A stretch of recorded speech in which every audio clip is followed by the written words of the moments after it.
porque tá um pouco barulho e por causa da internet. Aí qualquer coisa vocês avisam, eu paro e volto aonde estiver travado aí, tá bom? Bom, nossa aula de hoje é uma aula sobre choque.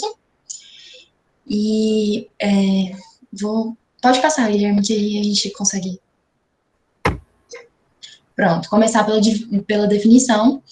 Só para fazer uma coisa generalizada antes, que ele é, né, um estado de hiperperfusão orgânica efetiva e generalizada, que na verdade é uma verdadeira isquemia generalizada, em que essas células não recebem o aporte de oxigênio necessário para manter a sua homeostase por causa dessa má perfusão. Outra coisa importante que a gente precisa pontuar aqui e que precisa assim, ser sanado para que não haja mais confusão é que o choque não é a mesma coisa que hipotensão arterial. A gente tem dentro da cardiologia que a hipotensão ela é uma pressão sistólica inferior a 90 ou diastólica inferior a 60. O choque é outra coisa. Nem todo paciente hipotenso ele vai estar chocado. Um exemplo pacientes, normalmente mulheres jovens, elas têm essa pressão um pouco mais baixa, ela pode ser uma pressão de 35/50, por exemplo, sem sinal de hipoperfusão. É atípico, mas pode ser normal. Outro exemplo, se o paciente se ele for hipertenso, ele não trata, a pressão dele é altíssima. Ele pode estar chocado com uma pressão de 100/60. E isso vai ser um choque para aquele paciente. Então, a gente tem que dissociar aí o termo, né, da hipotensão com o choque, são coisas completamente diferentes. Então, o choque vai ser um estado de hipoperfusão orgânica generalizada. Pode passar. Só um adendo também.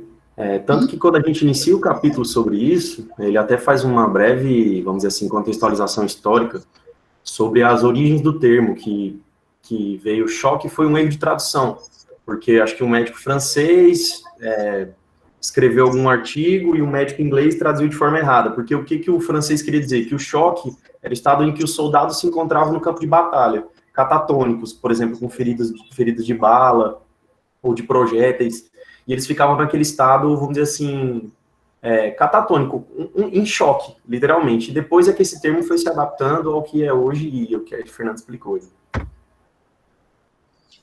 Tá, e agora que a gente entendeu até aqui, o que seria, só para a gente fazer o contraponto, né? O que seria um estado em que a perfusão é efetiva a esse tecido ou um órgão? Depende de dois pontos. O primeiro é um fluxo sanguíneo total para esse órgão, e o segundo, a distribuição adequada desse fluxo através desse órgão, desse tecido, de forma que todas as suas células recebam o suprimento adequado de oxigênio, o que não vai acontecer no caso do choque.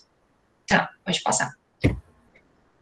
Os tipos de choque, a gente vai falar aqui, eu vou falar aqui, a princípio, um pouquinho por cima para a gente poder dividir e falar um pouquinho da fisiopatologia, um pouquinho não, bastante da fisiopatologia, que a fisiopatologia é extensa, e depois o Guilherme vai falar certinho de cada um deles lá no final. Pode passar. Tá, são 4 principais tipos, o hemorrágico, o cardiogênico, o obstrutivo extracardíaco e o distributivo. Vamos só fazer aqui a associação dentro dos nomes do que é cada um, para que quando eu vou falar deles depois, e o Guilherme vai falar depois, não haja confusão entre isso aqui. Então, vamos puxar pela base do nome, para que a gente consiga entender e não ficar decorando o conceito de cada um. Então, vamos lá. O hemorrágico, automaticamente a gente pensa, né, em hemorragia, alguma coisa sangrando. Então, o hemorrágico vai ser, então, uma redução do volume sanguíneo no espaço vascular total. Esse sangue vai estar extravasando para outro espaço do corpo que não os vasos, de alguma forma. Seja por causa de vaso, de shunt, alguma coisa está acontecendo e esse sangue não está em vaso. Então, esse seria um choque hemorrágico. O cardiogênico, né, o cardiogênico a gente puxa direto para o coração, e é isso mesmo, vai ser algum tipo de falência na bomba cardíaca. Então, esse paciente vai estar com algum problema de contratilidade, estrutural, qualquer coisa que tenha alguma alteração que esse coração não funcione, não bombeie como deve bombear. O obstrutivo extracardíaco, é bem o que o nome diz também, então é alguma coisa que vai estar obstruindo fora do coração para que esse volume não chegue no coração, seja um tamponamento ou alguma coisa que evite que esse fluxo sanguíneo corra como deve acontecer, e o distributivo, que não é tão sugestivo quanto os outros, porque a gente pensa em problema de distribuição, e é mesmo, e todos eles são, na verdade, mas nesse aqui a gente vai ter que focar que esse coração, que esse coração não, que aqui vai ter um problema de controle vasomotor e distúrbio microcirculatório. Então, o maior exemplo que a gente vai falar dentro dos choques distributivos é o choque séptico. Pode passar. A fisiopatologia, a princípio, vou fazer um apanhado de conceitos básicos que a gente já sabe de outras matérias e da faculdade em outros ambientes, só para poder amarrar e dar continuidade depois. Pode passar. Então, vamos começar pelos básicos. Lembrar, né, que o corpo é um sistema fechado, então esse sangue ele tem que circular em pequena e grande circulação, passando no coração, pulmão, dos órgãos, e que de forma que esse volume seja constante, que ele não vá diminuir ao longo do tempo. Então, lembrar sempre que esse volume vai estar constante, é um sistema fechado. O débito cardíaco, ele é o débito sistólico vezes a frequência cardíaca. Tá, mas o que é isso, né? O débito cardíaco, ele vai ser o volume de sangue bombeado pelo coração em 1 minuto, que é definido por essa conta. Então, assim, o débito sistólico é o volume total que o coração vai ejetar durante a sístole. Então, o volume total que esse coração ejeta durante a sístole, vezes a quantidade de vezes que ele faz por minuto, que é a frequência cardíaca, as vezes que ele bombeia por minuto, a gente tem o débito cardíaco. Isso aqui é importante, a gente vai usar esses dois principais conceitos do débito e da pressão arterial, a gente vai usar no resto da aula, então tem que ficar bem amarrado aqui. Mas vamos voltar aqui. O débito. O que vai depender esse débito, o que vai influenciar esse débito, o que eu preciso saber? Vão ter 4 coisas que influenciam: a pré-carga, a pós-carga, a frequência e a contratilidade miocárdica. Vamos falar de um por um. A frequência eu já falei, né? Então, é a quantidade de vezes que o coração vai bombear por minuto, fazendo o bombeamento desse débito sistólico, que é a quantidade total de sangue ali que o corpo do coração vai ejetar para o corpo. Então, entra aqui a frequência. A pré-carga, ela é o volume total da diástole ventricular.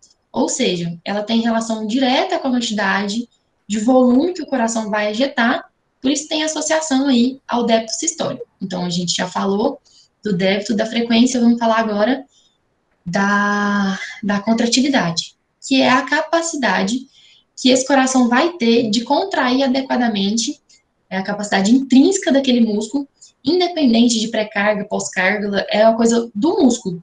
Então, é essa força que esse coração tem para bombear e que vai influenciar o débito cardíaco.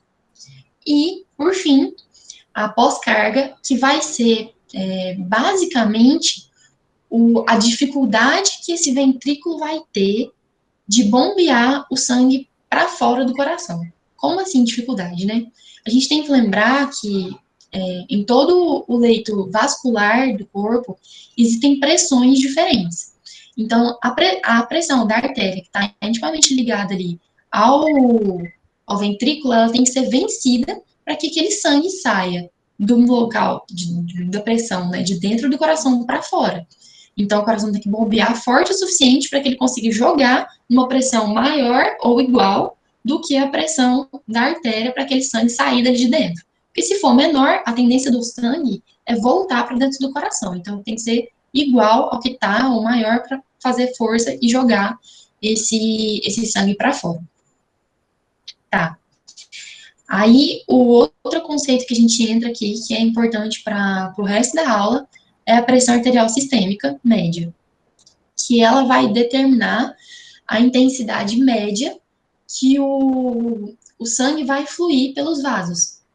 para que esse sangue se perfunda adequadamente, que é o que a gente estava falando antes, né, no slide, para que seja perfundido adequado, para que chegue oxigênio a todas as células. Essa pressão vai ter que manter um nível adequado, médio, que varia, dependendo de pessoa a pessoa, de 60 a 120 milímetros de mercúrio.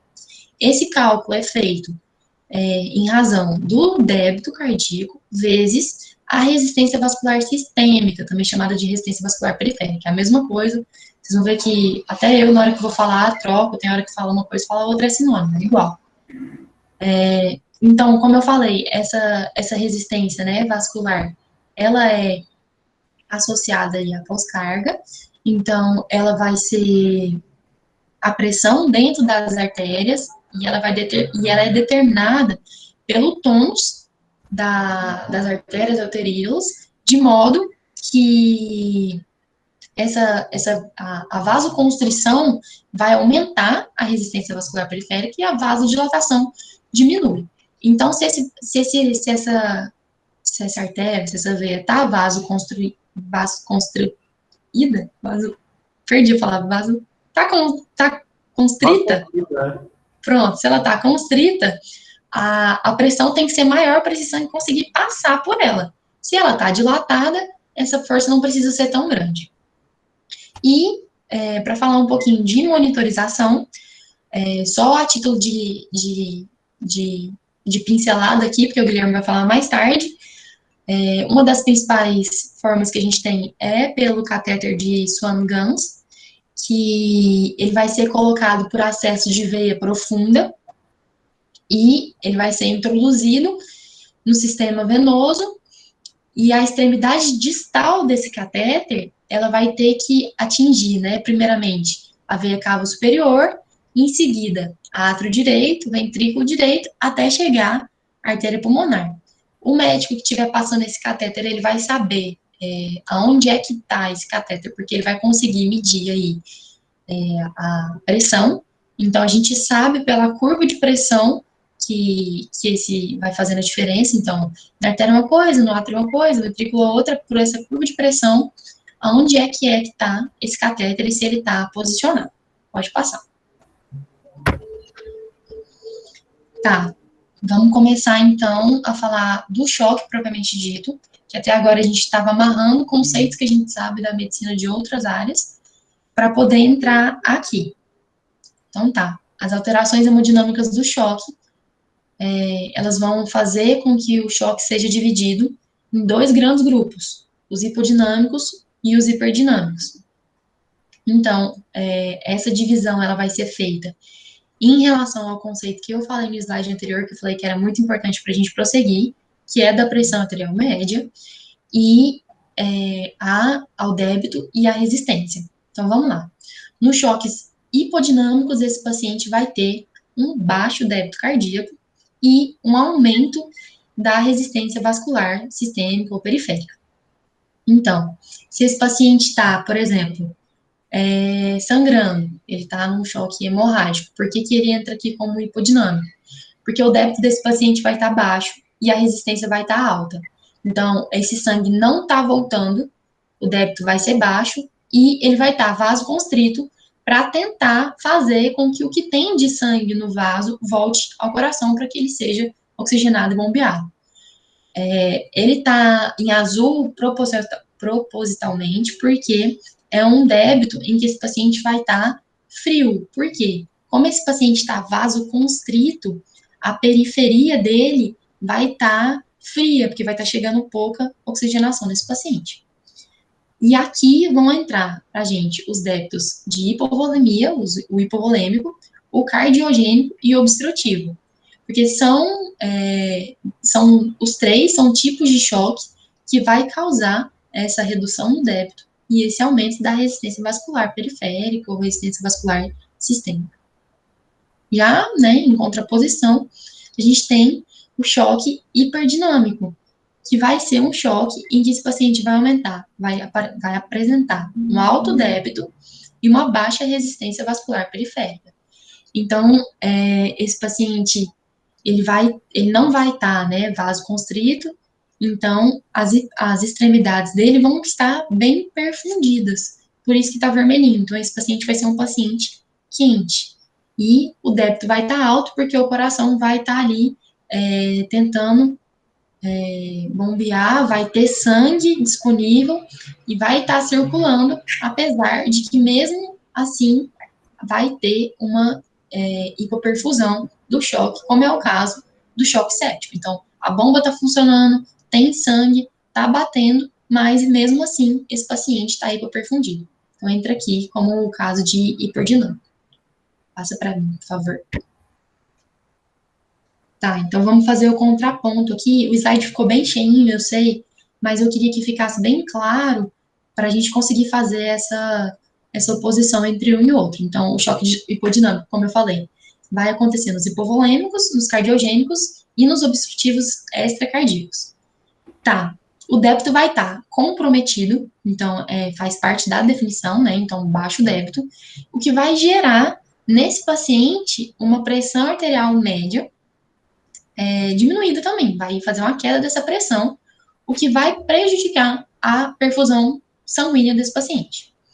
Por causa disso, a gente sabe que lá nas carótidas, no átrio e nos ventrículos, a gente tem os baroreceptores que vão detectar aí essa hipoperfusão e vão determinar uma hiperativação do sistema, né, neurohumoral pelo sistema nervoso simpático e medula da adrenal, fazendo que haja liberação de catecolaminas nas fendas sinápticas, tanto do coração quanto dos vasos sanguíneos, liberando noradrenalina e liberação de adrenalina na circulação.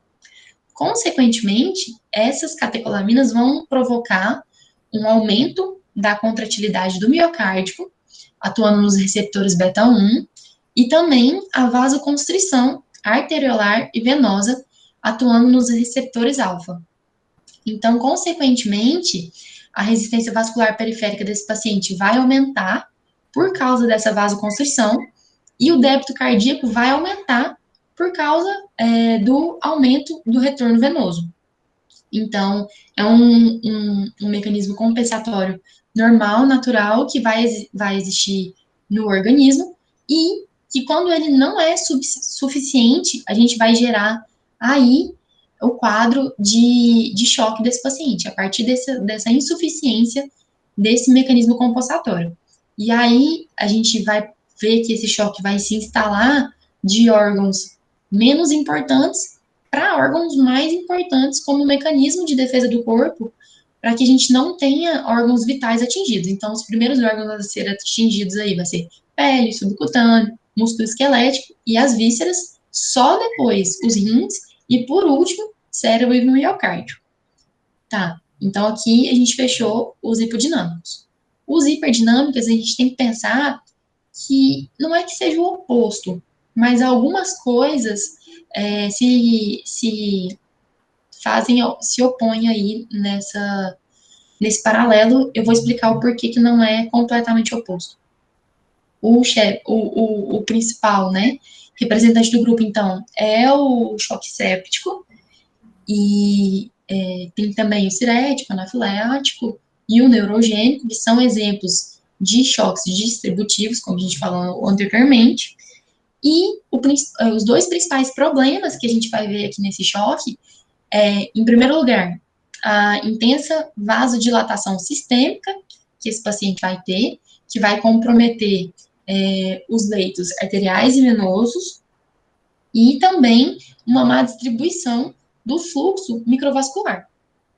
Então, a gente vai observar que desde o início, o ambiente microvascular desse paciente que vai estar em choque distributivo, vamos até a sepse, que é o principal choque séptico aqui, que é o que a gente vai exemplificar a maior parte das vezes. Esse microambiente vascular vai estar corrompido, com uma dilatação inapropriada dos vasos arteriovenulares, que desviam o sangue dos capilares por microchunks. Então, aquele sangue que devia estar ali no leito vascular, no leito venoso, ele vai ser desviado por esses shunts e vai ser exacerbado para outros locais. Então, a constrição dos esfíncteres pós-capilar, em conjunto com isso, em conjunto com esse aumento da permeabilidade do endotélio, provoca aí um extravasamento de fluidos para um espaço intersticial, o que vai gerar esse extravasamento no geral, né? Então, falando aqui um pouquinho do choque séptico em si agora, sobre ele, por que eu falei que não é necessariamente o oposto? Porque no começo do choque séptico, na fase bem inicial, a gente vai ter uma hipovolemia relativa. Por quê? Esse paciente ele vai vendo dilatar, e a gente sabe, se não deveria saber, que cerca de 70% da volemia do corpo nosso, ela se encontra em leito venoso. E então ele vai ter uma hipovolemia relativa, porque ele vai vasodilatar, ele ainda tem volume, só que está vasodilatado, então a impressão que se dá é que está faltando volume. E também absoluta, essa hipovolemia também vai ser absoluta, por causa da perda hídrica, né, dessa perda desse volume para um terceiro espaço. O que vai esconder, a princípio, essa natureza hiperdinâmica que esse paciente vai parecer no começo que ele é hipovolêmico, porque está parecendo que ele é hipovolêmico, ele está vasodilatado, está parecendo que tem pouco sangue, o débito desse paciente, a princípio, vai estar aumentado e vai parecer que ele é hipovolêmico. Só que o que acontece? Quando a gente der reposição desse paciente de volume, a gente vai perceber que esse componente hipovolêmico vai deixar de existir e que ele vai expor as características, né, do choque séptico, do choque distributivo. E aí, ainda falando desses componentes hipovolêmicos, a gente vai ver que ele tem também um componente cardiogênico, que é um componente que ele vai causar uma lesão miocárdica direto no miocárdio, decorrente de fatores de depressão miocárdica na sepse. O que é isso, né? Ele vai provocar uma disfunção sistólica no ventrículo esquerdo, o que vai justificar um aumento das pressões de enchimento ventricular. Então, esse ventrículo vai estar dilatado, então, vai estar dilatado, mas com fração de ejeção reduzida. Aqui, eu sei que no começo não faz muito sentido, mas é só a gente lembrar do mecanismo de Frank Starling lá na cardiologia. A gente sabe que é mecanismo fisiológico do corpo, a capacidade aí do ventrículo se dilatar para receber mais sangue, porque ele consegue bombear mais sangue até um certo ponto. Então, se o corpo está precisando de mais sangue, o ventrículo se dilata um pouquinho e recebe mais sangue para conseguir enviar mais para o corpo. Só que isso tem limite. Então, a partir do que extravasa esse limite, a gente vai começar a ter uma fração de ejeção reduzida, porque o ventrículo ele vai dilatar tanto que as fibras não vão conseguir mais contrair o suficiente para poder mandar esse sangue para o resto do corpo. Pode passar. Tá. E quais são as alterações que a gente vai ver em microvasculatura, né? A microvasculatura, ela vai estar com alteração em absolutamente todos os tipos de choque, só que ela vai ser uma característica precoce no choque séptico. Então, uma das primeiras alterações que a gente vai ver no séptico é essa alteração de microvasculatura. E a gente vai ver que essas alterações, elas vão ser decorrentes de, por exemplo, no choque séptico, de toxina bacteriana. Podem ser decorrentes de citocinina, de fosfolipídio ativador plaquetário, óxido nítrico, bradcinina, prostaglandina. Todas essas substâncias, a ativação de leucócitos e plaquetas, podem ser responsáveis por essas alterações na microvasculatura. Essas substâncias, elas vão se elevar precocemente no séptico, né? Mas elas podem se elevar também tardiamente nos outros tipos, por causa das células endoteliais que vão ser lesadas.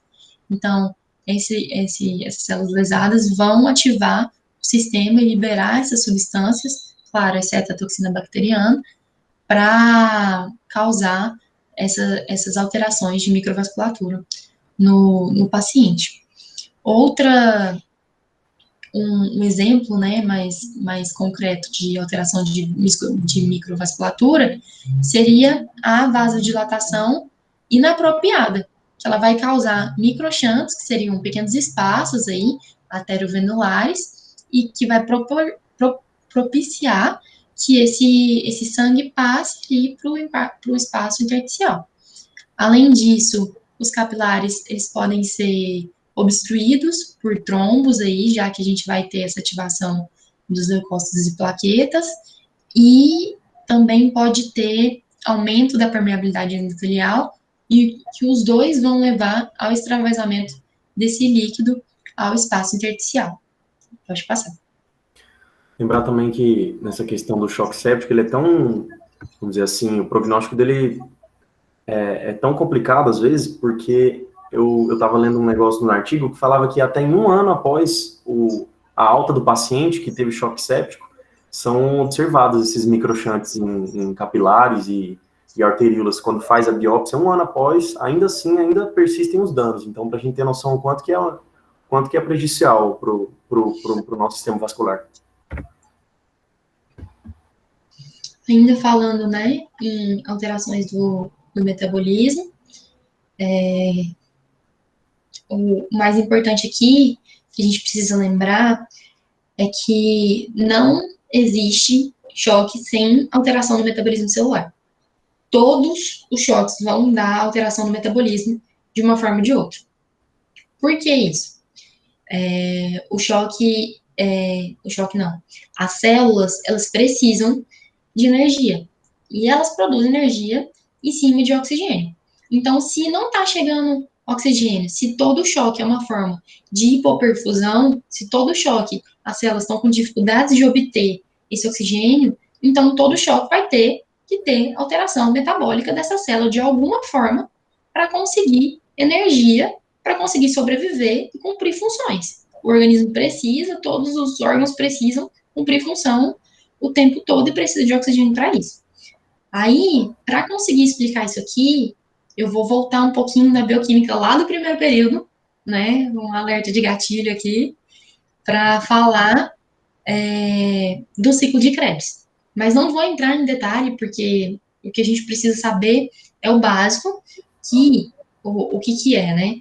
A gente tem que saber que sem oxigênio não vai ter fosforilização oxidativa e nem ciclo de Krebs. Então, o metabolismo da mitocôndria vai parar e a gente não vai ter mais uma produção de energia. Então, daí, o corpo vai ter que se virar e conseguir energia de alguma forma, porque a mitocôndria não vai funcionar. Então, o que acontecia, né? O produto final da glicólise era o piruvato.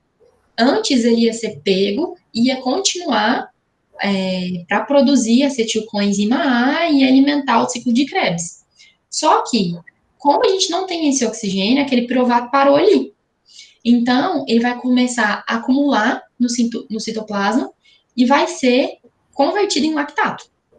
E aí, esse lactato aqui, que vai ser a chave da gente continuar a conseguir energia de alguma forma.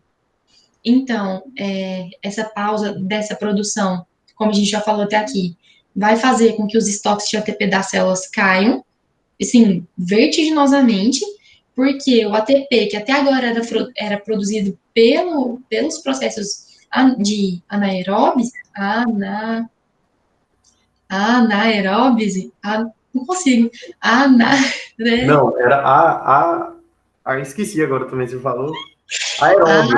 Anaerobiose, Deixa pronto. de ser, ele é anaeróbio. Anaerobiose, o que era um processo dependente de oxigênio, ele agora não existe mais, então vai ter que ter um mecanismo alternativo. Então, assim, Antes, o corpo produzia 36 ATPs por esse processo, dependente de oxigênio. Agora, sem ele vai produzir 2. É uma diferença de 34 ATPs. Então, o déficit de energético do corpo vai ser gigantesco.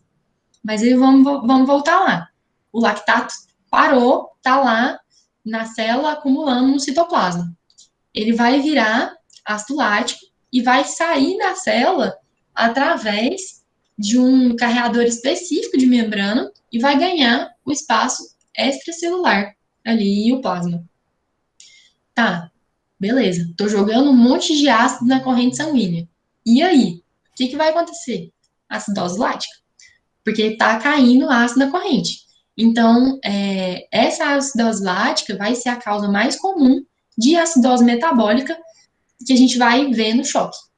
Então, com esses aumentos dos níveis de lactato e o aparecimento do déficit de bases, o primeiro indício vai ser o primeiro indício que esse paciente está em choque, porque a gente vai ver que não está chegando o oxigênio e que ele está buscando formas alternativas de produzir essa energia, jogando, no final das contas, né, nesse processo todo do ciclo, jogando ácido na corrente sanguínea. Então, essa acidose vai ser o indício de que esse paciente está em choque. E aí, nesse momento, a pressão arterial desse paciente pode ainda estar normal. Por quê? Por causa daqueles mecanismos compensatórios que a gente falou antes. Aquela formulazinha lá, ela está o tempo todo para cima e para baixo ali para poder manter uma homeostase no corpo. O corpo sempre tem mecanismos aí de suporte para que a gente continue com essa homeostase. Tá. O sistema neurohormonal vai ativar também toda aquele ciclo de produção de catecolaminas e aumentar o débito, a resistência periférica, do jeito que a gente conversou anteriormente. A outra coisa que a gente tem que pontuar aqui é que, apesar do lactato estar causando essa acidose metabólica nesse paciente por causa desse excesso de ácido que está indo para o sangue, a gente tem que lembrar que ele não é apenas vilão. Por quê? Ele vai ter a sua importância fisiológica, né? Porque ele vai ser o substrato energético que o corpo tem agora. Ele não está conseguindo produzir ATP pela via do oxigênio, é a forma que ele vai conseguir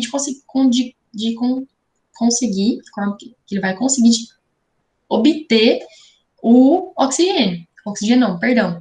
A energia que ele não tem por causa do oxigênio. E a outra coisa que a gente tem que lembrar é que, assim, excetuando choques cardiogênicos, em que esse paciente vai ter uma isquemia ou um infarto do miocárdio ali, que aquela musculatura do miocárdio não vai estar funcionando, o coração vai absorver esse lactato.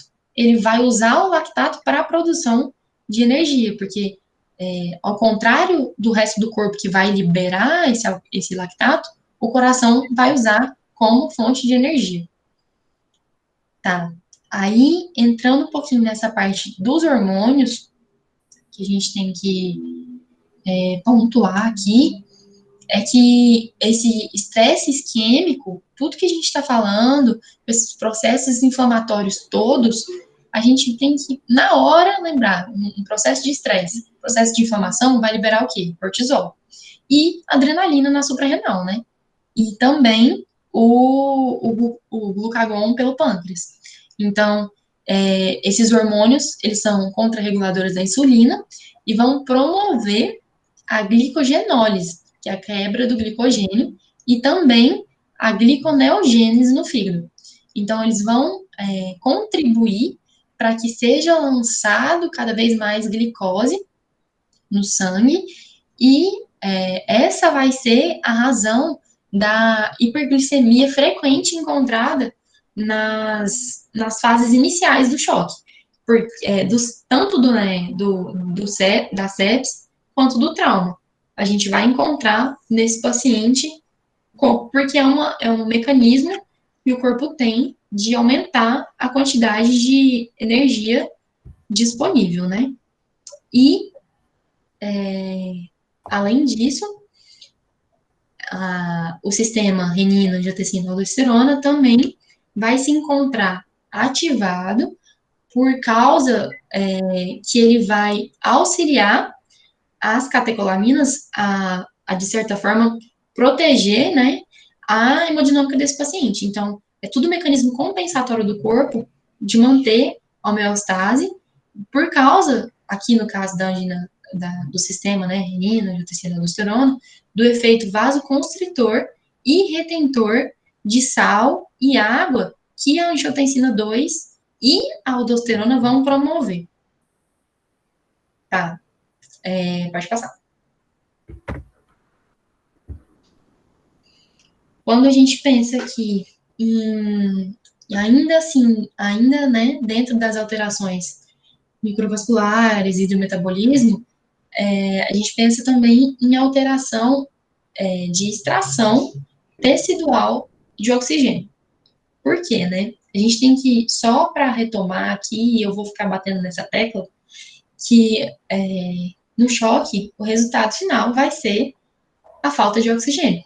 Então, essas células estão sem oxigênio e vai levar à perda de reserva de ATP e à produção de ácido lático. Então, esse paciente está em hipóxia. Ele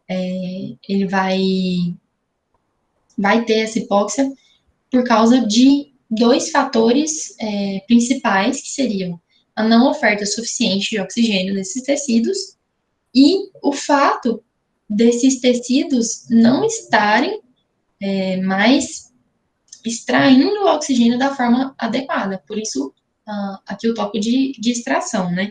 Então, a oferta de oxigênio, a oferta de oxigênio aos tecidos, ela é medida pela quantidade de oxigênio que chega nas unidades, na unidade de tempo, então, medida num período de tempo, a quantidade de oxigênio que chega naquele tecido, e vai depender aí do débito, então, da capacidade do coração aí de bombear, do teor de hemoglobina no sangue, porque ela vai carrear esse oxigênio, né? E na saturação do oxigênio arterial. Então, isso tudo vai influenciar nessa oferta de oxigênio. E a gente tem que lembrar aqui que uma queda, lembrar não, né? Mas vou explicar, que uma queda expressiva na oferta de oxigênio, ela vai caracterizar os choques hipodinâmicos, o hipovolêmico, o cardiogênico e aquele obstrutivo extracardíaco. Por quê? Porque nem sempre que tem uma hipoxemia, esses níveis de oxigênio caído de oxigênio vão cair de uma vez. Porque, por exemplo, se esse paciente tem uma anemia, ele vai ter fatores responsáveis para tentar compensar isso aí. Então, por exemplo, ele vai aumentar a quantidade de hemoglobina, vai ter uma policitemia. E a anemia, ela também vai aumentar o débito cardíaco. Por que eu estou falando isso? Para a gente entender que se houve uma queda expressiva de uma vez, é porque aquele sangue não está chegando onde é que tinha que chegar. Então, esse sangue está, de alguma forma, ou vazando para fora com o hipovolêmico, ou com o coração que não está batendo, ou alguma coisa obstruindo. Porque se fosse algum outro mecanismo, né, do corpo, o corpo tem essas alterações para que consiga aumentar essa oferta de oxigênio, com aumento de hemoglobina, por exemplo, e não vai ser de uma vez, já que tem esse mecanismo compensatório. E aí, mais um ponto aqui dentro dessa extração de oxigênio que a gente tem que abordar é que o consumo, né, tecidual de oxigênio, ele é diferente da taxa de extração. Por quê? O consumo, ele vai medir a quantidade extraída pelo tecido na unidade de tempo. Já a taxa de extração tecidual de oxigênio, ela vai ser um percentual que vai ser dado, né, pela quantidade pela divisão, né, da quantidade de oxigênio que é efetivamente, da quantidade que é oferecido pelo que é extraído. Então, essa taxa, ela vai ser a quantidade efetivamente extraída pelo corpo, é o que realmente foi consumido daquilo que foi ofertado. Então, essa taxa a gente vai conversar dela ainda mais para frente. A saturação venosa de oxigênio, ela vai depender ela vai depender não, né? A oferta baixa de oxigênio vai acabar deflagrando aí um aumento compensatório da taxa de extração de oxigênio das células. Então, assim, se aquela quantidade de oxigênio que está chegando ali é pequena, a célula vai começar a extrair mais para compensar a extrair mais não, né? Tipo, quando a gente fizer a conta da porcentagem, a gente vai ver que no final das contas a célula está extraindo mais, porque a quantidade que foi oferecida foi menor. E aí, esse fenômeno na microvasculação vai passar por um sangue com menor quantidade de O2 do capilar para a vênula pós-capilar e daí para as veias. Então, o corpo todo vai chegar vai levar a uma queda de saturação venosa. Os principais motivos que a gente tem aqui dessa queda de saturação vão ser a queda da quantidade de oxigênio no sangue arterial, como a gente falou já, e os outros motivos seriam a diminuição do débito cardíaco e a redução da quantidade de hemoglobina. E aí, a gente entra um pouquinho no choque séptico aqui, porque eu falei que uma queda abrupta seria dos outros choques, dos choques hipodinâmicos, e não do hiperdinâmico. Por que eu vou falar do choque séptico aqui? Porque a extração tecidual, por mais que ela esteja diminuída, essa alteração não vai acontecer de imediato, como eu falei. Então, a gente precisa lembrar aqui que nas fases iniciais da sepse grave, do choque séptico, esse paciente vai ter uma hipovolemia relativa, que foi aquilo que eu falei por causa da vasodilatação dos vasos. Esse sangue nesse interior do vaso vai começar a ser insuficiente para nutrir por causa dessa vasodilatação. Dessa forma, a taxa de extração tecidual, que vai se comportar nos choques hipodinâmicos, estando aumentadas, vai justificar essa saturação venosa baixa. Então, quando a gente repõe volume, isso até aqui seria igual nos dois tipos de choque, né? Tanto no hiper quanto no hipo.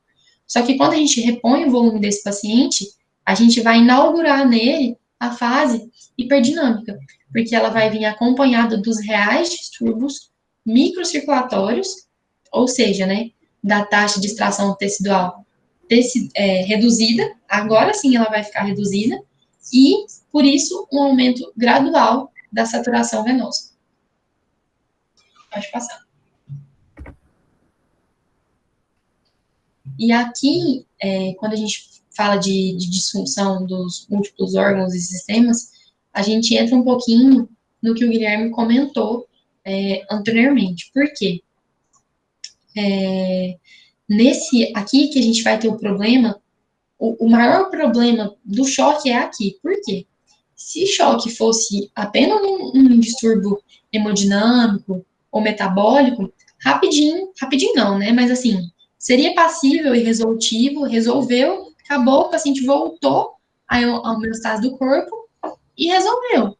Só que o mais importante do choque que a gente tem que lembrar é que o choque ele pode ter uma evolução para uma fase tardia, que ela vai ser caracterizada justamente pela lesão orgânica múltipla, o que vai gerar o aumento da letalidade do choque. Então, é aqui que é o maior problema. Isso porque a hipóxia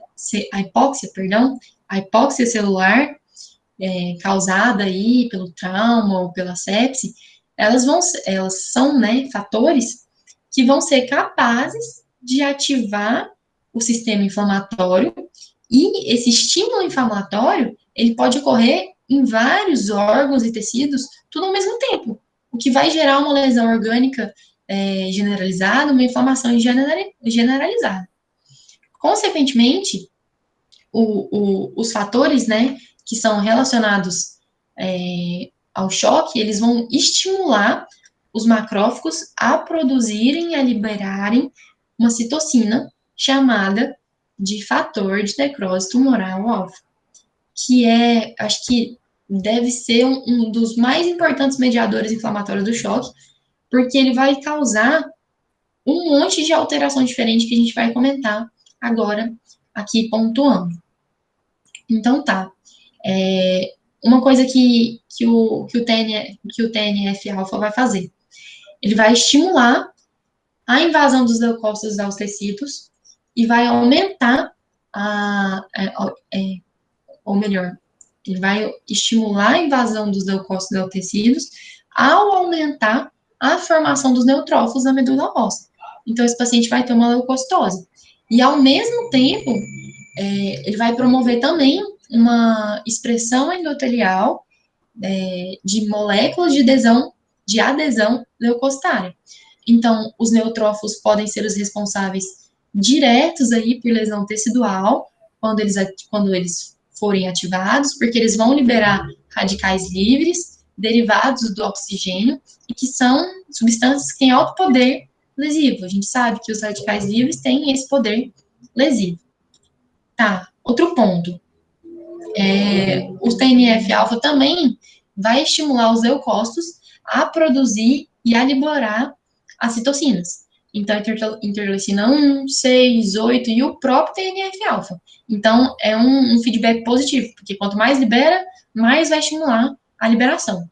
E essas citocinas, elas são importantes na manutenção e na exacerbação do processo inflamatório. O sistema de coagulação e das plaquetas, eles também, né, vão ser ativados, o que vai justificar a formação de microtrombos na rede capilar, que vão contribuir aí para o distúrbio microcirculatório encontrado no choque, que foi que eu falei, que pode obstruir algum capilar e aí ajudar ao extravasamento, né, desse líquido para o espaço intersticial. Além disso, o TNF-alfa também é importante, porque ele é um inotrópico negativo, ou seja, ele vai mediar aí um bloqueio na saída do canal de cálcio do retículo sarcoplasmático do miocárdio. Então, por isso, né, o efeito inotrópico negativo. E, além disso, para encerrar né, os tópicos aí e explicar o porquê que ele é, né, o mais importante no choque, ele vai também agir sobre o endotélio. Então, ele vai induzir a formação de um tipo especial de enzima, chamada óxido nítrico sintetase, e essa enzima, ela é capaz de sintetizar um número até 100 vezes maior de óxido nítrico do que o normal. Então, o óxido nítrico, como a gente sabe, ele é um potente vasodilatador e ele é um dos principais fatores incriminados, né, pela vasodilatação do choque séptico. E aqui, por causa do TNF-alfa, ele vai ser aumentado aí em 100 vezes. Essa alta concentração no tecido, ela vai gerar, né,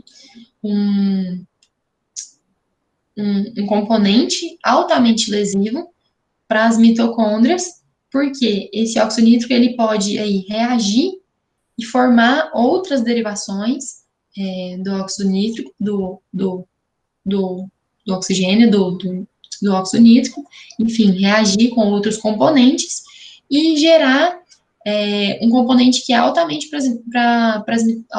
lesivo para as mitocôndrias, que é, por exemplo, o peroxinitrito.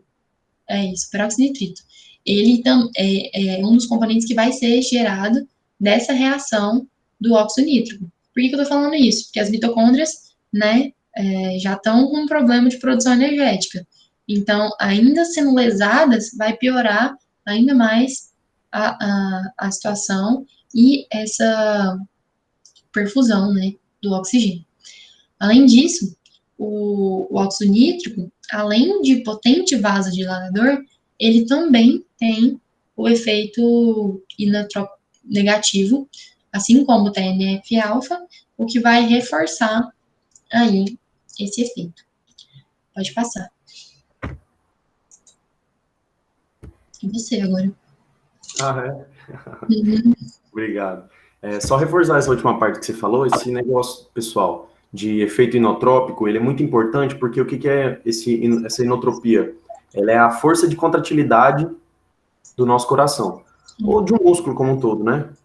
Em geral. Então, se dá esse efeito inotrópico negativo, é péssimo, porque já está tendo essa diminuição da resistência vascular periférica. Então, vamos dizer assim, esse líquido já está todo sendo derramado. O que acontece? O débito cardíaco tenta compensar isso. E daí, ele é barrado por esse efeito do TNF-alfa, que como ele é um inotrópico negativo, ele não deixa o débito cardíaco aumentar. Então, receita para o insucesso, né? Agora eu vou dar uma pincelada super rápida. A Fernanda foi excelente aí, bem detalhada na fisiopatologia, e a fisiopatologia diz muito sobre os choques e a qualidade de cada um deles. Vou dar só uma pincelada agora em manejo, tratamento rapidinho, para a gente fazer vamos dizer assim, um resumo na nossa cabeça sobre o conteúdo.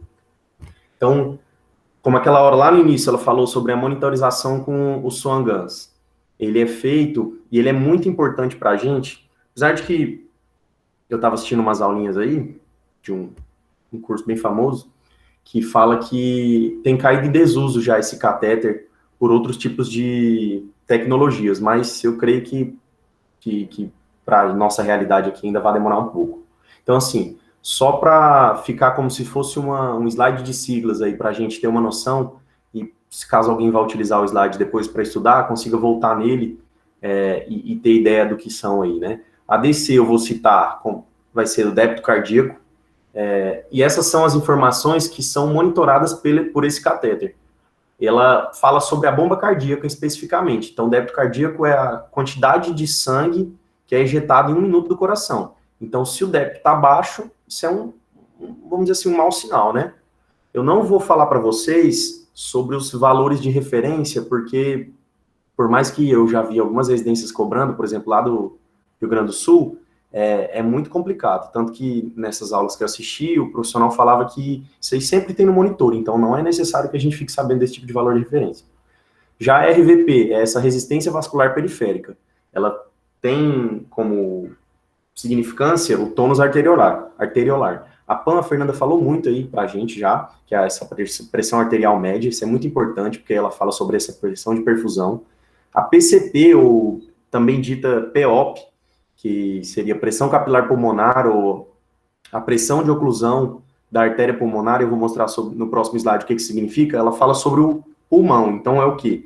A PCP vai mostrar pra gente a qualidade de perfusão do pulmão, e ela é muito representada pelo átrio esquerdo, que é ele que envia esse sangue para ser reoxigenado no pulmão, né? A PVC é a pressão venosa central, e ela vai falar para a gente sobre a volemia propriamente dita.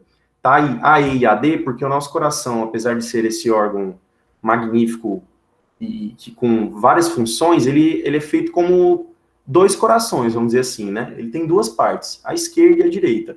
A direita vai falar para a gente sobre a volemia, porque ela diz respeito muito sobre a pré-carga, esse volume sanguíneo líquido que chega no coração, e o átrio esquerdo, ele vai ser muito responsável por essa conexão direta com o pulmão.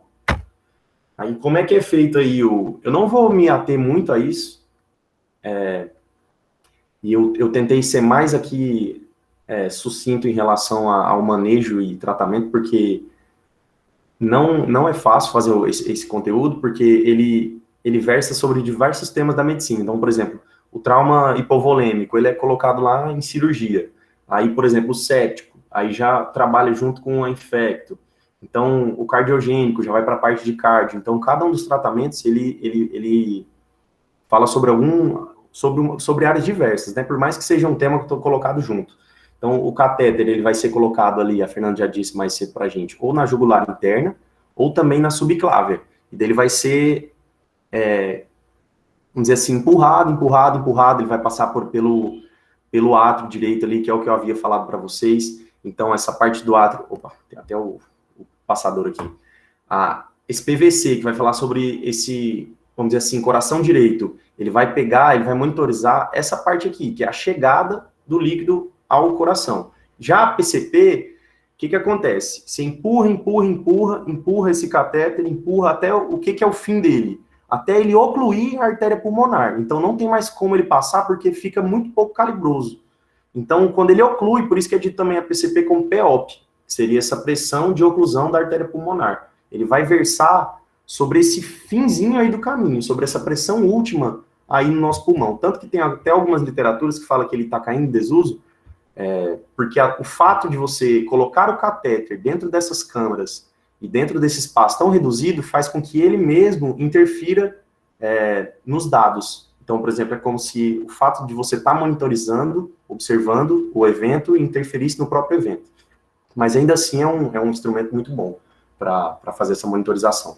Além disso, também o catéter é feito para a gente ver a qualidade da nossa reposição volêmica, para ver, deixa eu nem colocar a fotinha dele aqui, porque ele tem várias, vamos dizer assim, várias saidinhas, algumas para colocar a medicação, outra para você retirar amostras de sangue diretamente ali vamos dizer assim, uma amostra central do corpo, e porque um dado que é muito importante para a gente é a gasometria desse sangue venoso central também. Então, assim, é um atendimento bem amplo. Então, quando o paciente chega, por mais que você vá pegar acesso, monitorizar, colocar ele em oxigenação, você já tem que fazer várias coisas ao mesmo tempo. Então, você já vai colocar esse catéter, você já vai começar a reposição pelos membros, você já vai coletar sangue para fazer gasometria, para fazer eletrólitos, para fazer algumas funções, como a renal, hepática, e você já vai colocar, por exemplo, uma sonda nesse paciente para saber monitorizar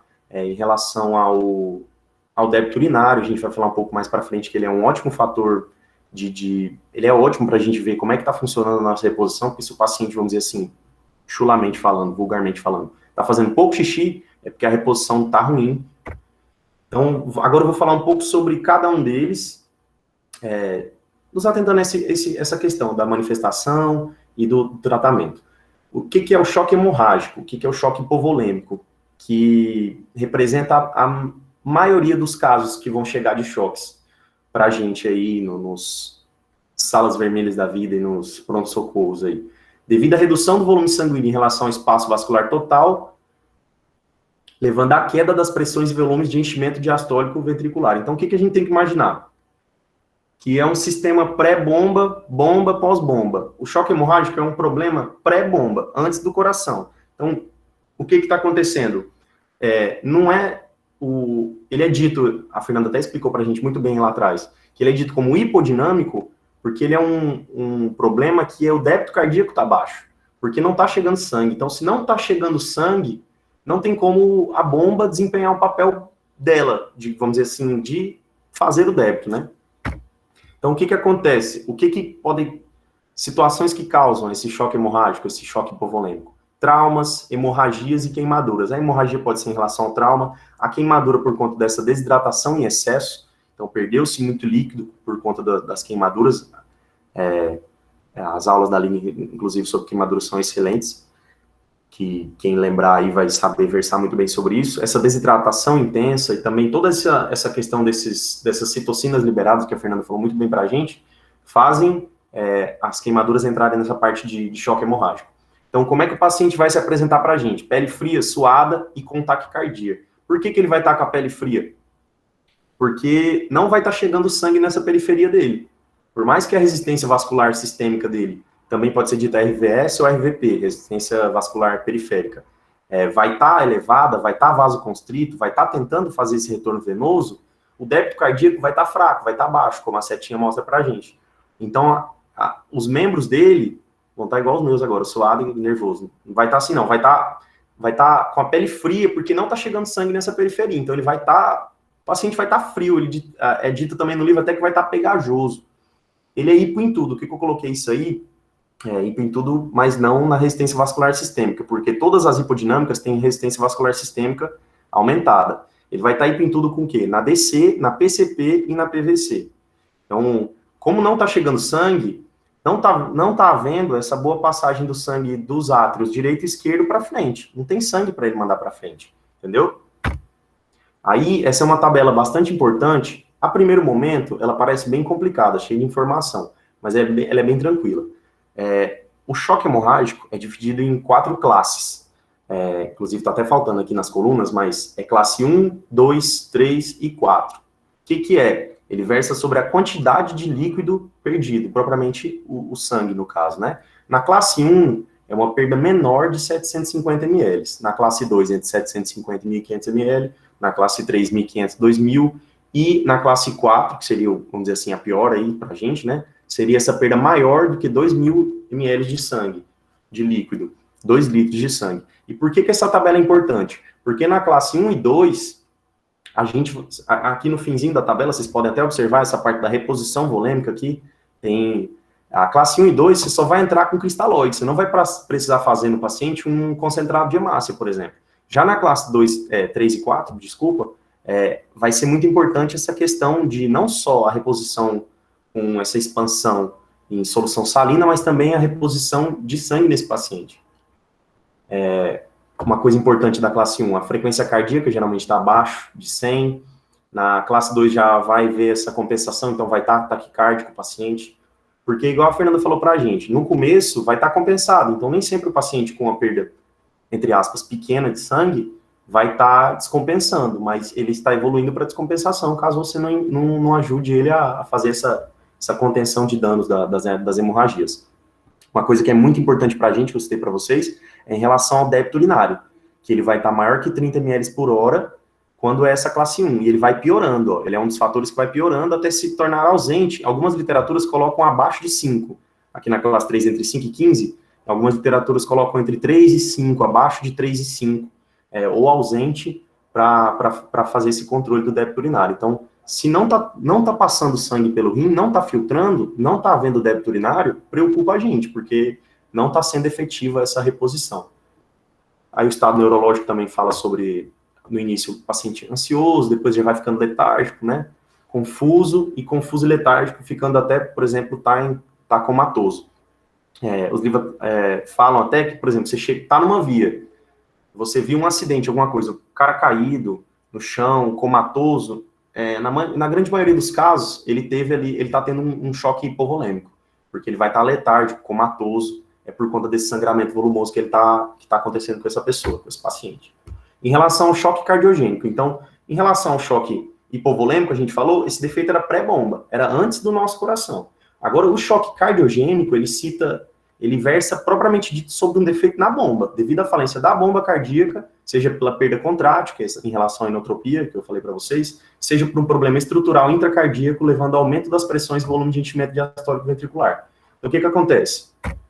Por exemplo, o infarto pode causar isso no paciente. Então, a gente, às vezes, tem todas essas nossas matérias durante o curso, várias patologias diferentes, e a gente, às vezes, vai pensar no infarto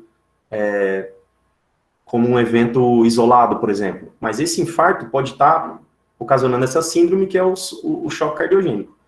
Então, insuficiência valvar, arritmias. Por que acontece? A arritmia vai estar fazendo esse coração, por exemplo, trêmulo. Então, não vai estar havendo um efetivo do débito cardíaco. Então, o paciente pode entrar em choque por conta disso, por conta do débito cardíaco baixo. O problema não está sendo no resto do sistema dele, e sim o débito cardíaco não está passando sangue para frente. O que acontece? Logicamente, né, dor torácica, palpitação, são sintomas muito frequentes. porque eles caminham junto em relação ao infarto e problemas cardíacos causam essas dores. Se vocês vão ver bem específicas, mas bem evidentes mesmo nesses quadros. Como todas as outras hipodinâmicas, o débito cardíaco dele vai estar baixo. Então, esse paciente também pode estar com essas extremidades frias por conta dessa má qualidade de perfusão aí para os órgãos, principalmente os periféricos, né? Resistência vascular vai estar elevada, as pressões aqui nas câmaras cardíacas vão estar elevadas, porque não está havendo essa passagem para frente, né? A bomba não está funcionando. Em relação ao choque obstrutivo extracardíaco, então, assim, vou sempre voltar e falar de novo, porque, igual o professor Simon, talvez vocês conheçam, fala, ou aprende ou se acostuma, né? Choque obstrutivo extracardíaco. No hipovolêmico, o defeito era antes da bomba, o sangue não chega, você não paga a água, não chega a água, não funciona nada. Já no relação ao intracardíaco, ali, no cardiogênico, esse efeito é na própria bomba, então não consegue passar para frente. Já no choque obstrutivo, os nomes são ótimos, né? Ajuda muita gente. Ele está obstruindo essa passagem, não está indo para frente. Pelo que isso pode acontecer? Principalmente por etiologias aí que acometem o mediastino, essas pressões intratorácicas, devido a um fator estrutural extracardíaco, que dificulte a circulação de sangue, tal como tamponamento cardíaco, então, se esse coração está tamponado, ele não consegue bater. O pneumotórax hipertensivo, está havendo muita pressão por cima desse órgão, então ele também não vai conseguir. E o tromboembolismo pulmonar maciço é uma obstrução vascular, propriamente dita. Então, não tem como o sangue ir para frente, vai ficar ruim também para o nosso coraçãozinho. Como é que pode acontecer? Tamponamento, já falei, tromboembolismo e o pneumotórax hipertensivo.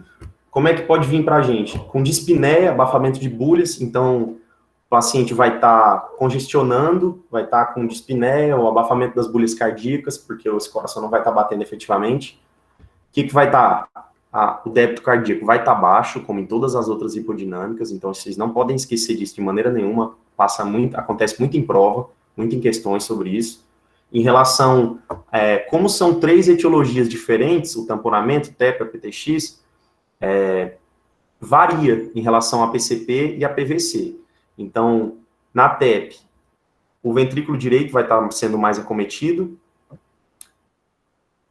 Em relação ao tamponamento, vai haver uma equalização das duas, então elas vão se igualar. Então, vai ter que ser quando vocês verem em questão, ou na vida, no caso, que é o mais importante, vocês vão ter que estar atentos a esse tipo de parâmetros, que eles vão ser variáveis, não vão ser fixos, igual nos outros acometimentos.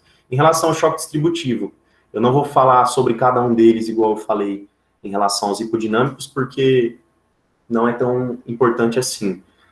O anafilático é mais problemático em crianças, por exemplo, e o neurogênico é mais quando acontece traumas raquimedulares, vou falar um pouco para vocês. Devido à perda do controle vasomotor e ao distúrbio microcirculatório, levando a vasodilatação arteriolar e venular inapropriadas, que após a reposição de fluidos evolui para um estado do hábito de débito cardíaco e baixa resistência vascular sistêmica. Então, o que difere em relação aos choques hipodinâmicos? Esses são hiperdinâmicos, então nosso problema não vai estar no débito cardíaco, vai estar na resistência vascular periférica, que ela vai estar diminuída. Então, vai estar extravasando para algum espaço, é dito terceiro espaço, né? Estão incluídos nessa categoria os choques séptico, anafilático e neurogênico. Em relação ao choque séptico, o maior problema sempre é em relação às infecções, o problema, que essas infecções, quando ela, tem até dito assim, infecção, quando ela é uma infecção, ela está só naquele sistema, ela está só no sistema urinário, não, ela está só no sistema respiratório, por exemplo. Aí ela vira uma bacteremia, quando ela vai atingir a corrente sanguínea, ela vira uma sepse, quando em mais de 2 amostras de cultura você obtém o mesmo agente etiológico, e o choque séptico já é o fim aí da situação. No choque anafilático, vai ser por conta de uma alergia, é muito citado em livros em relação a frutos do mar, ou algum tipo de medicamento também podem acontecer isso. E o neurogênico seria um trauma raquimedular, ou algum tipo de lesão crânioencefálica. Como é que ele vai se apresentar? Então, diferente para a gente. A Fernanda até colocou mais cedo para a gente ter essa memória fotográfica, né? Os hipodinâmicos em azulzinho, que a pele está fria. Os hiperdinâmicos, a pele está quente, porque o paciente está vasodilatado. O débito cardíaco dele está normal. O problema não é na bomba cardíaca dele, senão seria cardiogênico. O problema está sendo na resistência vascular sistêmica ou periférica. Então, dentro do corpo, o sangue está lá. Mas, por exemplo, ele pode estar com os membros inferiores edemaciados por conta desse extravasamento. Então, se o sangue não está intravaso, ele não, vamos dizer assim, entre aspas, não serve para a gente, porque ele tem que estar voltando. Esse retorno venoso tem que ser efetivo, para o débito cardíaco ser efetivo. Então, o quadro, ele tem esse detalhe, que até a Fernanda citou também, que ele, no início, ele se assemelha muito a um quadro hipovolêmico, porque ele se inicia com os parâmetros baixos. Já após o início do tratamento, eles se elevam, que é o caso, por exemplo, do débito cardíaco. Após a reposição volêmica, é que ele dá as caras dele de verdade. Ele se mostra o choque séptico, anafilático, neurogênico, como seu parâmetro hiperdinâmico. E o problema maior, lógico, está nessa resistência vascular periférica. Eu vou falar um pouquinho para vocês sobre o tratamento. As medidas gerais são sempre essas. Oxigênio, mais pegar os acessos, aqui no caso veia, monitores. O acesso venoso central é feito pela jugular interna lá, como eu havia citado, com catéter Songans. Lá pode ser colocados alguns tipos de medicamentos também, mas não grandes colocação de líquidos. O que acontece? Até em trauma ou em grandes queimados, vocês podem até, talvez, se vocês se recordam das outras aulas ou de algum outro tema que vocês tenham estudado, quando o paciente politraumatizado chega, já colocam-se nele logo 2 acessos, um em cada membro superior, os 2 pulsos, ou se tiver incapacitado na região inferior, porque a reposição tem que ser drástica, tem que ser grande nesse início. Então, se for só um acesso, pode ser que não seja suficiente. E monitor, para a gente monitorizar como é que estão os parâmetros desse paciente, como eu já tinha dito, ADC, o PCP, PVC, então tudo isso é importante para a gente. Agora aqui, pedir para vocês prestarem bastante atenção em relação ao hipovolêmico. O que acontece? O tratamento, ele é feito com cristalóides, sempre, não importa daquela tabelinha lá que a gente lembra, classe 1, 2, 3 e 4, classe 1 abaixo de 750 ml de sangue, se ele for perdido, cristalóide. Entre 750 e 1.500, cristalóide também. Aí, o que muda? Quando é acima de 1.500, que é já o estágio 3 e 4, né, o 4 acima de 2.000 ml de sangue, você adiciona o sangue, por isso que está aqui mais ou menos. Você não precisa colocar quando está nos 2 primeiros estágios, mas é muito importante que se coloque, principalmente ele fala por fatores dilucionais, então, aquele sangue sem as hemácias concentradas não vai ter utilidade para a gente, né, porque ele não vai oxigenar. E aqui é uma coisa muito importante, que a Fernanda citou bastante para a gente, foi bem elucidado, em relação ao lactato. Então, assim, a gente pensa, não, Guilherme, todos esses pacientes que chegam para a gente, vai estar baixa a volemia dele, então eu vou colocar logo o cristalóide, já vou colocar logo o bicarbonato nele, para fazer essa correção dessa alcalose, dessa acidose lática. Então, não é assim, não é sempre que você vai colocar. Lembrar que o parâmetro de pH do nosso corpo é entre 7,35 e 7,45, se eu não estou muito enganado. 7,35 e 7,45, nosso pH sanguíneo. Só faz a reposição, aí eu vi variando em 2 literaturas, abaixo de 7,1 ou 7. O pH menor que isso, aí você faz essa colocação do bicarbonato. Por que não colocar antes? Porque ele se divide no nosso corpo em CO2 e CO, e isso pode fazer uma piora do quadro, porque o paciente já não está tendo oxigenação plena. Você ainda disponibilizar monóxido de carbono e dióxido para ele de graça, né, não vai ajudar em nada. Aí, em relação ao choque cardiogênico, o que acontece em relação ao choque cardiogênico? Para os meninos que ainda são dos períodos mais lá de trás, talvez não tenham tido contato ainda sobre essa parte de cardio, né?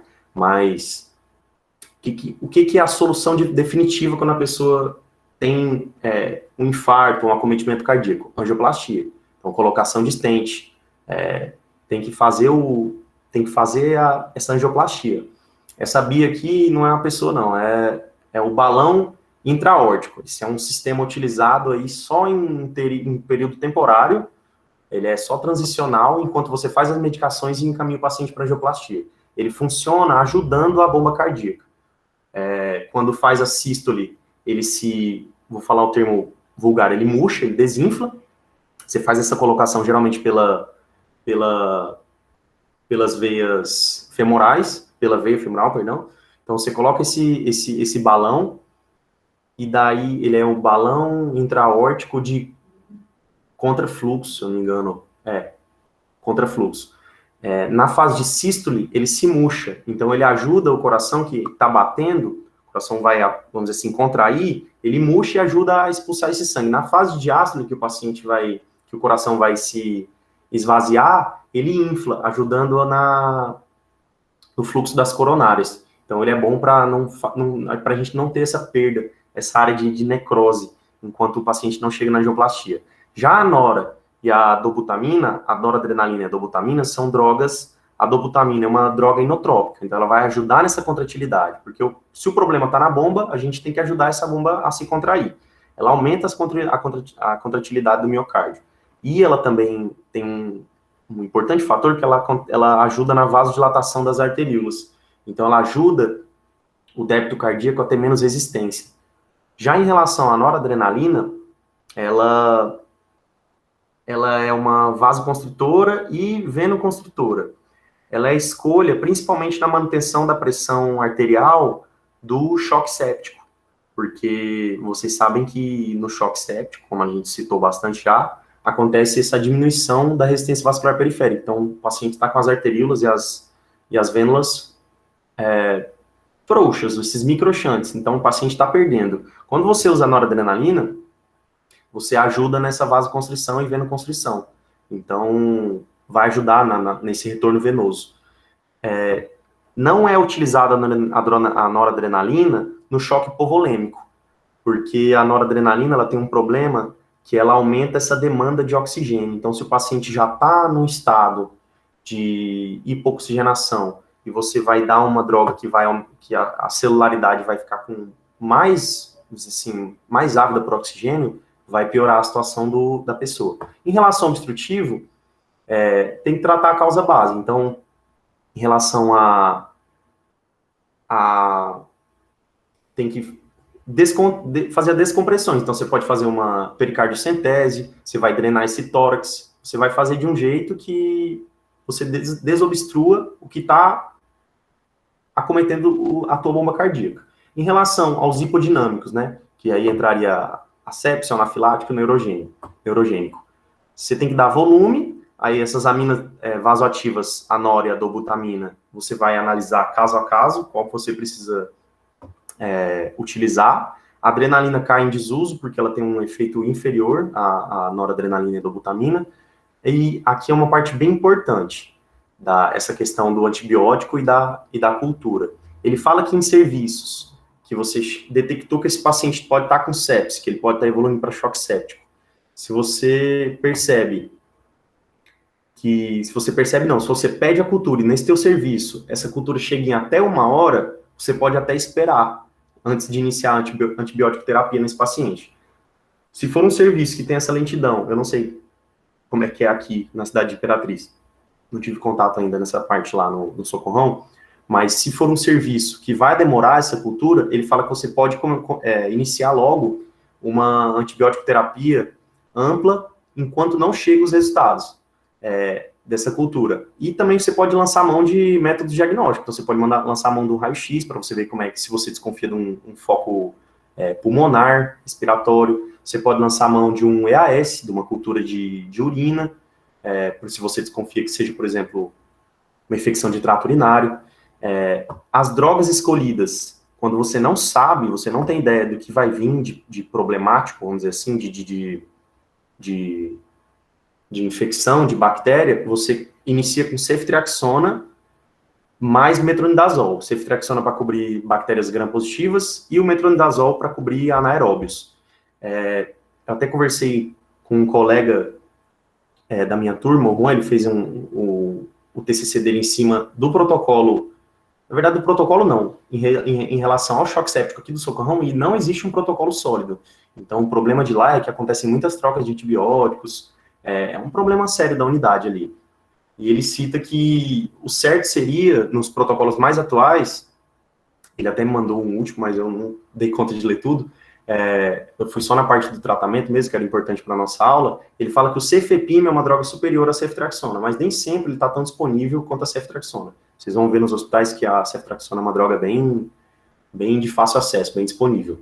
Em relação à hidrocortisona, para fazer, principalmente no choque anafilático, para fazer essa diminuição desse edema nesse paciente, e a dobutamina também é uma droga muito boa nos hipodinâmicos, como a gente já falou, ela ajuda na contratividade do miocárdio, ela faz esse aumento da perfusão coronariana.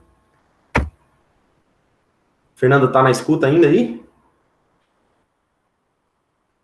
Tô aqui. Tá aí? Tá tudo dando certo? Fazer essa questão dos meninos, você quer ler? Posso ler. Vou ler para nós, então. Mulher de 28 anos de idade, em tratamento para pneumonia comunitária, com levofloxacino de 500 mg dia, há 3 dias, refere não ter melhorado da tosse e está evoluindo com tontura. Chegou no PS e sinais vitais iniciais demonstravam frequências de 120 batimentos por minuto, frequência cardíaca, né? Respiratória de 12 incursões por minuto, pressão arterial de 100 por 60, saturando 94%. Ao exame, regular estado geral, afebril, corada, acianótica, orientada, vigil, peso de 50 quilos, estertores crepitantes com roncos na base direita e o quê? Ausculta cardíaca aí. Não, eu quero a sigla certinha. Não vou lembrar. Fala não só. vou lembrar. Gente, alguém acorde? Vê no chat, eu esqueci também. Enfim, o coração batendo em 2 tempos, tá tudo certo. Enchimento capilar em 3 segundos. Abdômen normal, membros inferiores. Pronto, ritmo cardíaco regular, era isso. Odeio a sigla. Tá em casa. Ritmo capilar em 3 segundos, abdômen normal, membros inferiores sem edemas ou sinais de TVP, apresentando livre. A gasometria arterial de paciente demonstrou um pH de 7,2, a pressão de CO2 de 35, a de O2 de 82 e o HCO3 de 15. B de menos 8, saturação de 94%, lactato de 60%, sendo que o normal é até 14%. Qual é a conduta mais adequada nesse momento? Então, para a gente fazer aí a questão que está nas nossas alternativas, será que eu espero a galera responder alguma coisa ou... Passa para as alternativas. Vamos ver se... E depois eu falo sobre a questão. É que o tratamento é complicado mesmo, não tem nem problema se errar. A ideia é ficar... Não, eu peguei justamente essa questão, essa lonely questão, que a gente só pegou essa, porque ela versava sobre vários conteúdos aí, várias coisas para ajudar a gente. Alguém falou alguma coisa aí? Não, ainda não. Se quiserem voltar, fala no chat aí que eu volto para vocês lerem.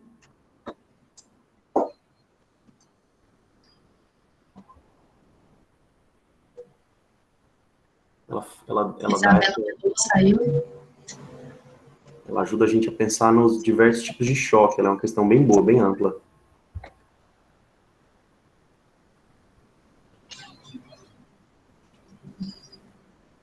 Acho que você pode comentar, Guilherme, vai comentando cada alternativa. Tá. Depois, enquanto eu não falar a resposta... Vinícius pediu para voltar. Volta no anunciado. Enquanto eu estiver comentando, vocês podem ir falando também. Não vou dar a resposta de primeiro, não. É só comentar os parâmetros da questão. Dá um tempinho pra... Acho que eu li rápido demais também. Flobei.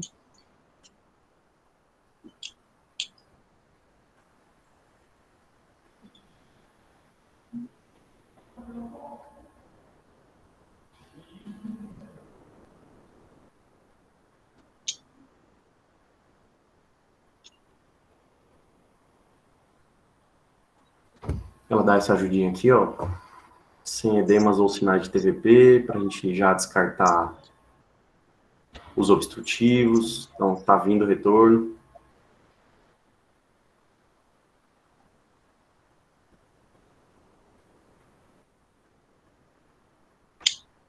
Lembrar que eu falei para vocês que o pH é de 7,35 a 7,45, está 7,2, então está mais ácido.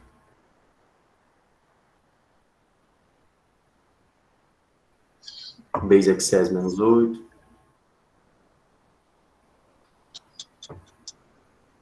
O lactato confirma, né, esse nosso pH está um pouco alto. Pode comentar já. Comentar, então. Uma mulher de 28 anos de idade, então uma mulher em idade fértil, a gente pode até olhar a Fernanda comentou para a gente, né, mulheres em idade fértil, mulheres jovens, atletas, ou mesmo gestantes, pode ter a PA um pouco reduzida, então a gente fica com a orelha em pé, mas ainda assim não bate o martelo, que a PA dela está muito baixa. Não está muito boa, mas a gente não sabe como é que é a PA dela normalmente, né? Então, ela está em tratamento de uma pneumonia comunitária. Então, tem um foco aí. Tem um foco infeccioso nessa mulher aí. Mas a gente ainda não bate o martelo em relação a isso também. Está tomando medicamento, quinolona. Refere não ter melhorado da tosse e está evoluindo com tontura. Então, a paciente estava em tratamento com antibiótico, após 3 dias já era para ter uma resposta do organismo ao antibiótico, não melhorou com sintoma e ainda acrescentou um novo sintoma. A gente fica já com a pulga atrás da orelha, né? Evoluindo com tontura e tal, lembra da nossa tabela lá, às vezes tem confusão. Chegou no PS, sinais vitais iniciam demonstrar o FC de 120, então ela está taquicárdica. A frequência respiratória dela ainda está tranquila. A PA eu já comentei com vocês, 160, saturando 94, então assim, esses pacientes, já antecipando, né? Esses pacientes que evoluem para choque, a gente quer que a saturação esteja acima de 94. Então ela está aí, vamos dizer assim, no nosso limítrofe inferior, né? Período oceanótico, orientado, essas coisas que o clínico adora escrever. O peso dela, 50 quilogramas, a gente não sabe a altura, então não dá para versar muito sobre relação ao IMC dela, vamos dizer assim, né? Leitores creptantes com roncos na base direita, então isso aí já fala, podendo ser em relação a um muco dessa paciente, ou a gente poderia falar, será que ela está congestionada? A gente fica assim, né? Enchimento capilar de 3 segundos, o legal é que seja abaixo de 2, então 3 segundos já está um pouco lento, que é você ir lá, dar aquela apertadinha no dedo da paciente, e você aperta e tira, e ele fica vermelhinho rápido. Se você aperta e fica branquinho, mais de 2 segundos, você já fica assim, então será que está tendo um fluxo diminuído para a periferia dessa paciente? Apresentando livedo, que é uma característica dermatológica, a gasometria arterial da paciente mostrou esse pH diminuído. Então, saturação a gente já falou, lactato um pouco elevado. Então, a gente vai para as questões. Eu até acabei esquecendo aí, para não ajudar vocês, em relação à reposição volêmica nesse paciente. Como é que ela é feita? Ela é feita 30 ml quilograma. Então, ela tem 50 quilogramas, uma reposição ideal para ela seria 1.500 ml, né? O livro cita que até entre 1 litro e 2 litros de sangue, entre 1 e 2 litros de reposição para um paciente de 70 quilos, dentro desse espaço já é uma boa reposição. Eu vou começar de baixo para cima aqui, fatores que vocês já devem saber. Iniciar soro fisiológico 0,9 em 1.000 ml, em 30 minutos, sem mudança do esquema do antibiótico. Então, o que está errado nessa questão? Eu mostro logo a resposta ou comento, Mar? O que você acha? Pode comentar. Então, a reposição não é o ideal, que igual eu comentei, que seria 30 ml por quilograma, daria 1.500 ml, mas está aí entre o que eu falei para vocês do parâmetro de entre 1.000 e 2.000, como ela tem, vamos dizer assim, 50 quilos, não é uma paciente muito grande, com grande volume, mas sem mudança do antibiótico. Pô, a gente acabou de comentar aqui o levofloxacino. Alguém respondeu alguma coisa, aliás? Não. O levofloxacino, então o antibiótico que ela está utilizando não está funcionando. Então, a gente não vai deixar o mesmo esquema de antibiótico para ela, a gente vai mudar. Não sabemos o que, não precisamos saber agora, mas a gente vai mudar. Fazer expansão com albumina, iniciar meropenem e vancomicina? Não são os antibióticos preconizados para esse caso. Em relação à expansão coloides, ou você iniciar uma expansão cristalóide com albumina, o livro fala que, a primeiro momento, a priori, essa expansão com proteína, vamos dizer assim, não é tão benéfica para o paciente. Pode ser que você induza, como é que eu vou dizer? Meu Deus, fugiu a palavra agora. Vou lembrar enquanto a gente vai falando aí. Iniciaram o soro fisiológico 0,9, 500 ml em 2 horas e trocaram quinolona por ceftriaxona. Em relação ao esquema do antibiótico, pronto, lembrei, coagulopatias. Você pode induzir a formação de coágulos, albumina nessa paciente. Então, não é uma boa ideia. Iniciaram, e também eles estudaram que em pacientes que ficaram internados um mês, após o choque, 4 semanas, no caso de tratamento, o índice de mortalidade em quem usou coloide em vez de cristalóide não foi favorável. Quem usou coloide morreu mais, literalmente. Então, iniciar soro fisiológico, 500 ml em 2 horas? Não, 500 ml está muito aquém, né? 500 você faz, 250 você faz ali no PS, quando você chega enjoando e eles te empurram soro. Trocar a quinolona por ceftriaxona? Pode ser uma boa ideia, mas a gente vê que esse início está errado. Repor o bicarbonato de sódio, 50 mEq, e coletar hemoculturas? Coletar hemocultura é uma ótima ideia, A hemocultura, principalmente, a referência fala que você pegar de 2 acessos diferentes para você comparar o crescimento dessas hemoculturas. Ele até fala que, por exemplo, se você retirou uma cultura da sonda, por exemplo, dá uma sonda ali de demora no paciente para a gente fazer a análise desse débito urinário, e a cultura da sonda cresceu primeiro, pode ser uma infecção na sonda, então repetir ou desconsiderar essa amostra. Então, a hemocultura aqui é ótimo, então a gente relembra que se no serviço esse resultado chega em até 1 hora, você pode até aguardar, não entrar com antibiótico ainda. Repor o bicarbonato, pronto, é o que eu falei mais cedo para vocês, para os senhores e senhoras.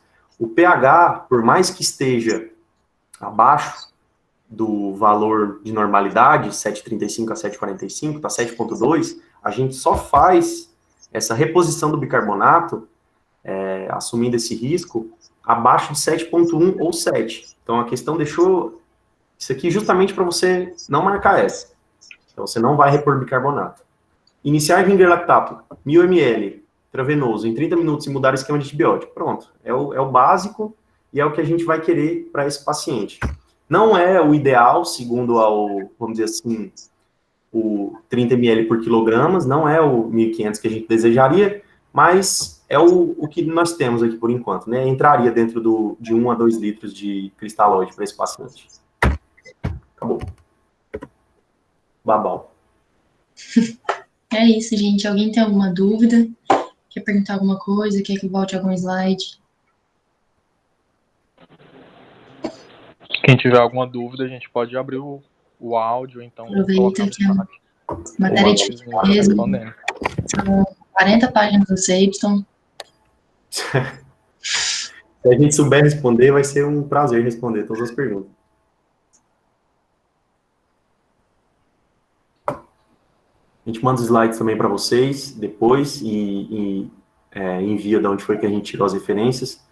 A gente tirou do Seibson, mas eu peguei umas coisinhas do nosso amigo médico também para dar umas pinceladas mais didáticas, que o Seibson às vezes conta muita história.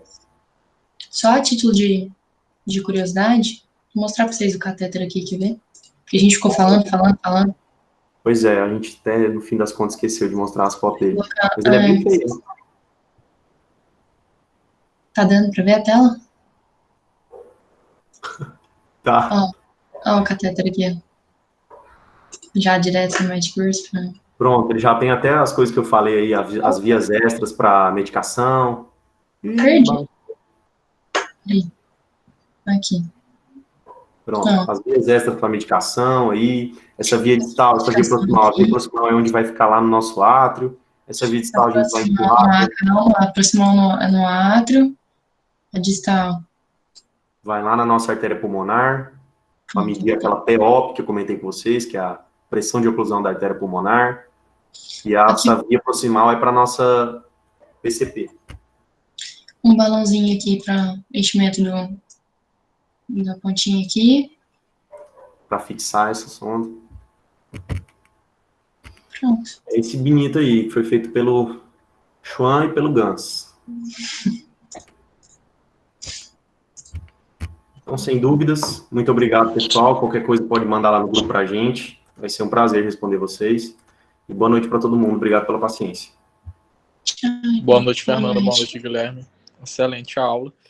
Pessoal, a partir de amanhã eu já vou começar a postar as aulas que já foram gravadas no YouTube da Lacites, para que todo mundo tenha acesso. Então, vai ficar disponível em link privado só para os ligantes, beleza? Então é isso aí, boa noite. Valeu, pessoal.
Felipe? Oi, bora tirar uma foto. Peraí, eu vou botar uma blusa.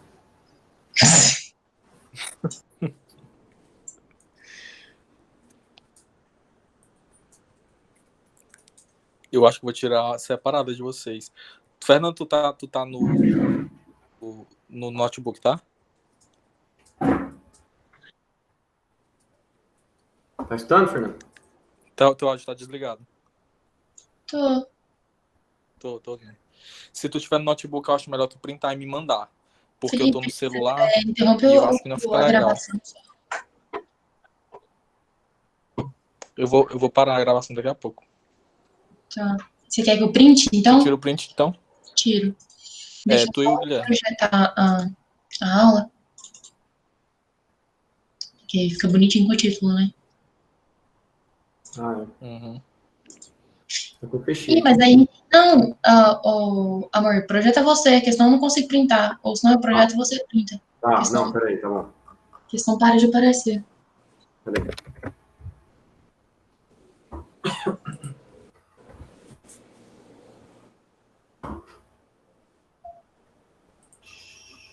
Drops.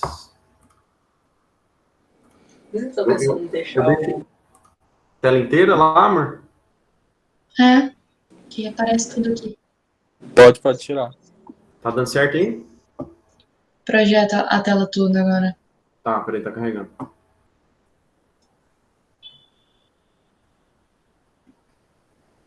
Bom? Calma, tá carregando aqui a projeção.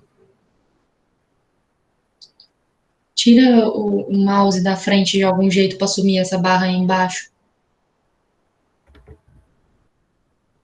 Peraí, que tá um negócio ali, peraí. Pronto, pronto. Ai, sorri aí.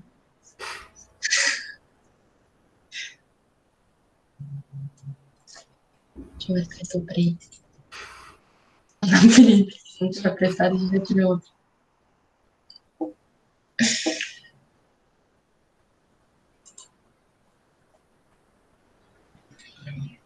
Deu certo?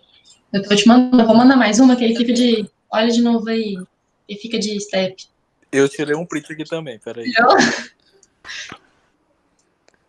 Ah, ficou bom, ficou ótimo. Top.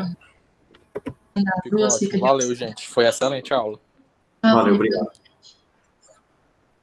Tchau, tchau. Tchau.